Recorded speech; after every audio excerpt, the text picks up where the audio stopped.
Assalamualaikum warahmatullahi wabarakatuh.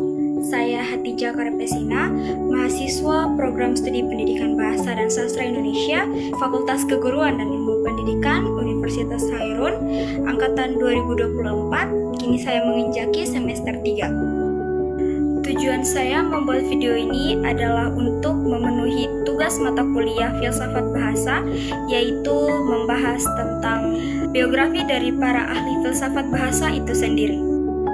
Ada 5 ahli yang saya pakai di sini. Ahli yang pertama yaitu Peter Frederick Strawson, yang kedua yaitu J.L. Austin, yang ketiga Ludwig Wittgenstein, yang keempat Noam Chomsky, dan yang terakhir Ferdinand de Saussure.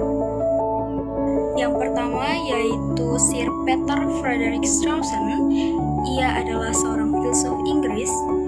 Ia lahir pada tanggal 23 November 1919 di Ealing, London Barat. Masa kecil beliau, ia tumbuh di Finchley, London Utara, dari kedua orang tua yang berprofesi sebagai guru.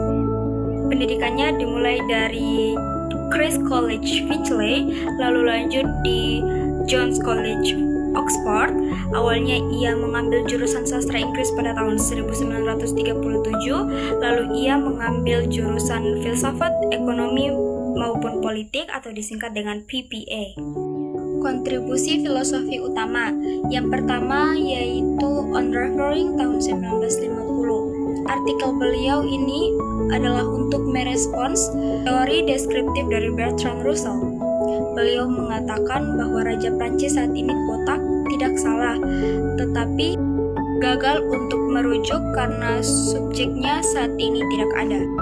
Yang kedua yaitu An Essay Descriptive Metaphysics tahun 1959. Salah satu karyanya yang paling penting karena menguraikan proyek tentang metafisika deskriptif. Yang kedua yaitu John Langshaw Austin. Ia lahir pada tanggal 26 Maret 1911. Ia merupakan seorang filsuf Inggris yang terkenal melalui karyanya yaitu How to Think with Words.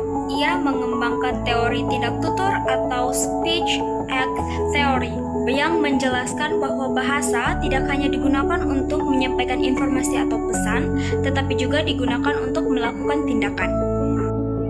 Yang ketiga ada Ludwig Wittgenstein. Ia lahir pada tanggal 26 April 1889. Ia adalah filsuf dari Austria, Inggris. Ia dianggap sebagai tokoh paling berpengaruh dalam filsafat bahasa pada abad ke-20. Karyanya terbagi menjadi 2 periode utama. Yang pertama Tractatus Logico Philosophicus yang menekankan hubungan antara bahasa dan realitas. Yang kedua tentang Philosophical Investigation yang memperkenalkan tentang konsep permainan bahasa. Keempat ada Noam Chomsky. Ia lahir pada tanggal 7 Desember 1928. Ia adalah seorang ahli bahasa, filsuf, aktivis politik yang berasal dari Amerika Serikat. Ia adalah seorang pelopor teori tata bahasa generatif atau generative grammar yang menjelaskan bahwa kemampuan berbahasa manusia bersifat bawaan atau innate. Adanya merevolusi linguistik modern yang mempengaruhi bidang filsafat bahasa, kognitif maupun psikologis. Dan yang terakhir, yang kelima, ada Ferdinand de Saussure. Ia lahir pada tanggal 7 November 1857. Ia adalah seorang linguis asal Swiss yang dikenal dengan bapak linguistik modern atau pelopor strukturalisme. Ia menekankan perbedaan antara langue atau sistem bahasa dan parole atau penggunaan bahasa. Kiranya menegaskan bahwa makna bahasa terbentuk melalui hubungan antara penanda atau signifier dan petanda atau signifier. Dan terakhir, ia wafat pada tanggal 22 Februari tahun 1913. Mungkin itu saja yang dapat saya sampaikan. Lebih dan kurangnya saya mengucapkan terima kasih dan memohon maaf atas keterlambatan mengirim video saya. Wassalamualaikum warahmatullahi wabarakatuh.